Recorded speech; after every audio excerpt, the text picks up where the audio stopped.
Hello friends, कैसे हैं आप सभी लोग। तो आज हम लोग यहाँ पे बात करने जा रहे हैं क्लास 8 मैथ्स चैप्टर नंबर 1 का एग्जाम्पल नंबर 2। जी हाँ, एग्जाम्पल नंबर 2। चलिए शुरू करते हैं पूरे जोश के साथ। तो एग्जाम्पल नंबर 2 कहता है -4/5 इंटू 3/7 इंटू 15/16 इंटू ब्रैकेट में -14/9। देखने में जितना राक्षस लग रहा है उतना है नहीं, तो ज़रा इसे इसी तरीके से सॉल्व करते हैं। तो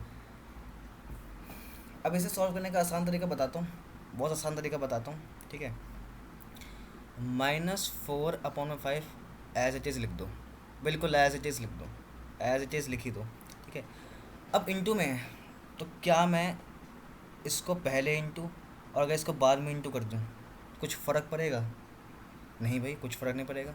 अरे हमने पढ़ा था एसोसिएटिव प्रॉपर्टी में कि हमारा जो a इंटू बी होता है वो हमारा b इंटू ए होता है।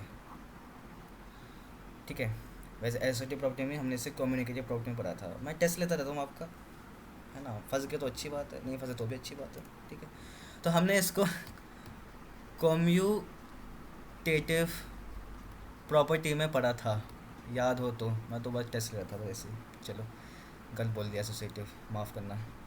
तो मैं इसको लिख सकता हूँ ऐसे कि इंटू 15/16 इंटू 3/7 इंटू में -14/9।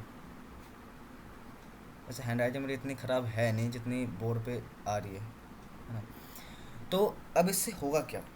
होगा कुछ नहीं भाई, ये कैंसिल हो जाएगा। 5 1 5 एंड 5 3 15। ऐसे ही 4 1 4 एंड 4 4 16। अरे वाह, ये तो कट गया। ऐसे ही 7 1 7 एंड 7 2 14, है ना। फिर -7 हम थोड़ी देर के लिए इग्नोर कर रहे हैं। 3 1 3 एंड 3 3 9। बस सिंप्लीफाई हो चुका है, यहाँ लिख दो। तो -1/1 तो -1 हो जाएगा, बढ़िया बात है। इंटू ये हो जाएगा मेरा 3 इंटू में 5 5 नहीं सॉरी 4, और इंटू 1, और इंटू में -2/3। बस, अब क्या करना है, इंटू कर दो भाई। माइनस का माइनस साइन क्या हो जाएगा, कैंसिल आउट हो जाएगा, बहुत बढ़िया। और 1 3 ज़ाइज 3, 3 1 ज़ाइज 3, और 3 2 ज़ाइज 6, तो 6, एंड 4 3 ज़ाइज 12, तो 12। क्या कच रहा है? हाँ जी कच रहा है, काट दो यार। 6 1 6, 6 2 12 को, तो 1/2 मेरा इसका आंसर आ चुका है। बहुत ही सिंपल था, देखो क्या काट पीट के देखो एक ही लाइन में सॉल्व कर दिया, बहुत बढ़िया बात है। तो इस तरीके से हमने इस एग्जाम्पल नंबर 2 को भी सॉल्व कर दिया है। अब आती है दूसरी बात। दूसरी बात ये है कि अब हमें जानना है भैया कि किसी मल्टीप्लिकेशन में रोल ऑफ 1 कितना होता है। ठीक है, मल्टीप्लिकेशन में, किसी भी मल्टीप्लिकेशन में रोल ऑफ 1 कितना होता है। तो मुझे पता है कि भैया a इंटू 1, कोई भी नंबर अगर a है, मैं उसको इंटू कर दूँ 1 से, तो मेरा सेम नंबर दे देगा? देगा नहीं देगा? दे देगा नहीं देगा? दे देगा। तो अगर मैं किसी भी नंबर को 1 से इंटू करता हूँ तो मुझे वो सेम नंबर दे देगा, यानी कि मल्टीप्लाई 1 जो है वो आइडेंटिटी है किसकी, एक नंबर की। ठीक है, ऐसे ही हम देखते हैं role of zero. Role of zero किसमें? एडिशन में। किसमें? एडिशन में, बहुत बढ़िया। तो एक एडिशन में ज़ीरो का क्या रोल है यार? कुछ भी रोल नहीं है यार, जैसा 1 का रोल था इंटू में, वैसे ही यहाँ एडिशन में रोल होता है। यानी कोई भी नंबर मेरा ए है, मैं इसमें ज़ीरो इंटू कर देता हूँ, मैं इसमें ज़ीरो इंटू कर देता हूँ, मतलब प्लस कर देता हूँ, सॉरी प्लस कर देता हूँ, तो मेरा आंसर जो है वो मेरा ए ही आ जाता है। जो मेरा आंसर है वो ए ही आ जाता है।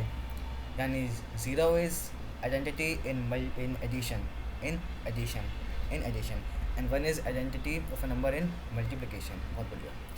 अब हमारा अगला टॉपिक है, कि शायद थ्योरी का लास्ट टॉपिक है, वो है कि चलो अलग पेन से लिख देता हूँ, अलग पेन से लिख देता हूँ, है ना, अलग पेन से, कि ये मल्टीप्लिकेटिव इन्वर्स क्या होता है। ठीक है, ये मल्टीप्लिकेटिव इन्वर्स क्या होता है। ठीक ठीक है, शायद लास्ट टॉपिक है ये, तो थोड़ा मज़े से करेंगे इसको भी। तो मल्टीप्लिकेटिव इन्वर्स कहता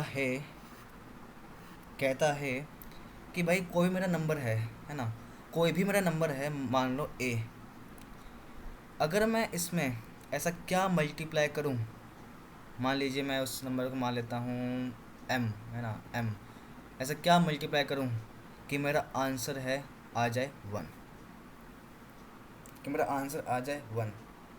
अरे बहुत ही सिंपल है यार, बहुत ही सिंपल है।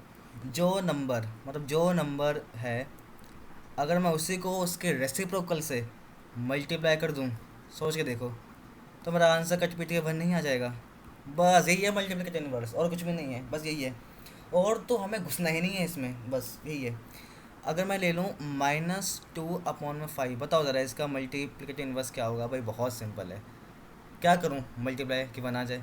भाई दैट इज़ -5/2, बस 2 से 2 गया, माइनस का माइनस उड़ गया, 5 का 5 पता नहीं कहाँ गया, तो मेरा आंसर क्या आ गया? 1 आ गया, बस 1 आ गया।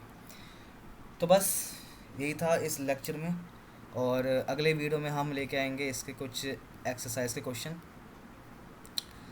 है ना। और थैंक यू देखने के लिए, बहुत बहुत धन्यवाद। मिलते हैं हम अगली वीडियो में, और आज के लिए इतना ही था। तो जब तक के लिए take care, bye bye and good night.